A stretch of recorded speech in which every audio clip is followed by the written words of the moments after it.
আমরা ওপেন করে নিব। সেটিংসটিকে ওপেন করে নেওয়া শেষে আমরা যে কাজটি করব এখান থেকে একটু নিচে চলে আসব। নিচে চলে আসার শেষে এখানে দেখতে পাচ্ছেন ব্যাটারি। এই ব্যাটারির এই অপশনটিতে আমরা ক্লিক করে দিব।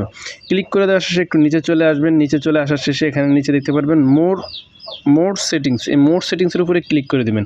ক্লিক করে দেওয়ার শেষে এখানে দেখতে পাচ্ছেন পারমিশন মোড। এই পারমিশন মোডের এখানে আপনারা ক্লিক করে দিবেন। ক্লিক করে দেওয়ার শেষে এখানে আপনাদের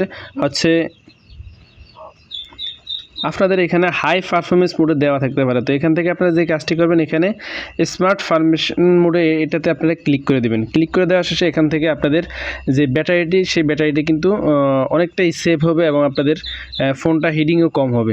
সেকেন্ডত যে কাজটি করবেন আপনারা এখান থেকে ডিসপ্লে ব্রাইটনেস এটার উপরে ক্লিক করে দেবেন। ক্লিক করার শেষে এখানে যে কাজটি করবেন এখানে আপনারা লাইটিং মোড থেকে আপনারা ডার্ক মোড ক্লিক করে দেবেন। ডার্ক মোড ক্লিক করে দেওয়ার শেষে আপনাদের কিন্তু ব্রাইটনেসটা আপনাদের কমে যাবে এবং